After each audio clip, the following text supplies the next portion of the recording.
जय सिया राम, जय सिया राम। सुन संदेशु भानुकुल भूषण, बोल लिए जुबराज विभीषण। मारुत सुत के संग सिधावहु, सादर जनक सुतहि लय आवहु। सूर्यकुल भूषण श्री राम जी ने संदेश सुनकर युवराज अंगद और विभीषण को बुला लिया और कहा, पवन पुत्र हनुमान के साथ जाओ और जानकी जी को आदर के साथ ले आओ। तुरत ही सकल गए जहीं सीता, से वहीं सब निश्चरी विनीता। बेगी विभीषण तिन्हि सिखायो, तिन बहुविधि मज्जन करवायो। वे सब तुरंत ही वहां गए जहां सीता जी थीं। सबकी सब राक्षसियां नम्रता पूर्वक उनकी सेवा कर रही थीं। विभीषण जी ने शीघ्र ही उन लोगों को समझा दिया। उन्होंने बहुत प्रकार से सीता जी को स्नान कराया, बहु प्रकार भूषण पहिराए। शिविका रुचिर साज पुनि ल्याए, तापर हरस चढ़ी बैदेही। सुमरि राम सुख दाम सनेही।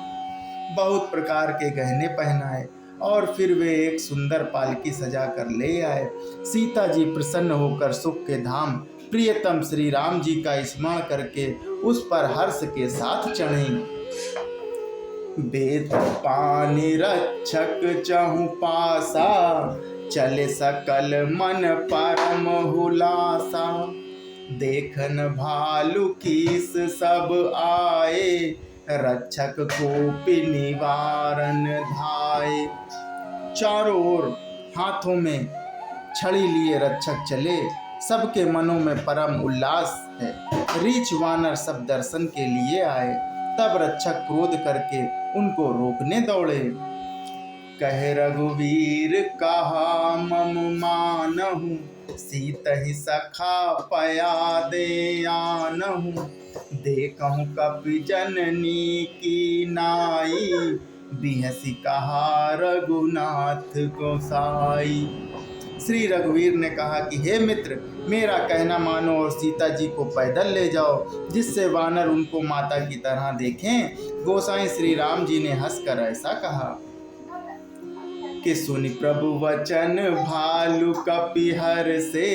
नभते सुरन सुमन बहुबर से, सीता प्रथम अनल महु राखी। प्रकट की निचहि अंतर साखी। प्रभु के वचन सुनकर रीछ वानर हर्षित हो गए। आकाश से देवताओं ने बहुत से फूल बरसाए।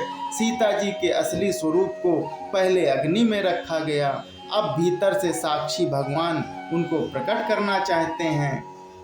तेहि कारण करुणा निधि, कहे कछुक दुर्बाद।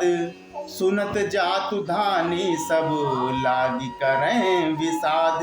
इसी कारण करुणा के भंडार श्री राम जी ने लीला से कुछ कड़े वचन कहे, जिन्हें सुनकर सब राक्षसियां विषाद करने लगी। कि प्रभु के वचन शीस धरि सीता, बोली मन क्रम वचन पुनीता। लक्ष्मण हो धर्म के नेगी, पावक प्रगट करहु तुम बेगी। प्रभु के वचनों को सिर चढ़ाकर मन वचन और कर्म से पवित्र सीता जी बोली कि हे लक्ष्मण, तुम मेरे धर्म के नेगी, धर्माचरण में सहायक बनो और तुरंत आग तैयार करो। सुनि लक्ष्मण सीता कै बानी, विरह विवेक धर्म नीति सानी। लोचन सजल जोरी कर दो, प्रभु सन कछु कहि सकत न ओ। श्री सीता जी के विरह विवेक धर्म और नीति से सनी हुई वाणी सुनकर लक्ष्मण जी के नेत्रों में विषाद के आंसुओं का जल भर आया। वे दोनों हाथ जोड़ खड़े रहे, वे भी प्रभु से कुछ कह नहीं सकते। देखि राम रुख लक्ष्मण धाये, पावक प्रगति काठ बहुलाए। पावक प्रबल देखि वैदेही, हृदय हरस नहीं भय कछु तेहि। फिर श्री राम जी का रूप देखकर लक्ष्मण जी दौड़े और आग तैयार करके बहुत सी लकड़ी ले आए। अग्नि को खूब बढ़ी हुई देखकर जानकी जी के हृदय में हर्ष हुआ, उन्हें भय कुछ भी नहीं हुआ। जो मन वच क्रम मम उर माही, तजि रघुवीर आनि गति नाही। तो कृशानु सब कै गति जाना, मौकहु हो श्रीखंड समाना। सीता जी ने लीला से कहा कि यदि मन वचन और कर्म से मेरे हृदय में श्री रघुवीर को छोड़कर दूसरी गति अन्य किसी का आश्रय नहीं है, तो अग्निदेव जो सबके मन की गति जानते हैं, मेरे भी मन की गति जानकर मेरे लिए चंदन के समान शीतल हो जाएं।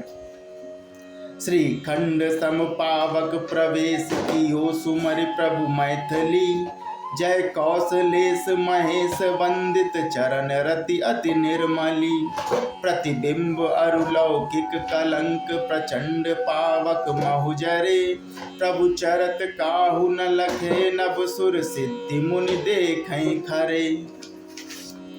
प्रभु श्री राम जी का स्मरण करके और जिनके चरण महादेव जी के द्वारा वंदित हैं तथा जिनमें श्री सीता जी अत्यंत विशुद्ध प्रीति है, उन कौशलपति की जय बोलकर जानकी जी ने चंदन के समान शीतल हुई अग्नि में प्रवेश किया। प्रतिबिंब सीता जी की छाया मूर्ति और उनका लौकिक कलंक प्रचंड अग्नि में जल गया। प्रभु के इन चरित्रों को किसी ने नहीं जाना। देवता सिद्ध और मुनि सब आकाश में खड़े देखते हैं।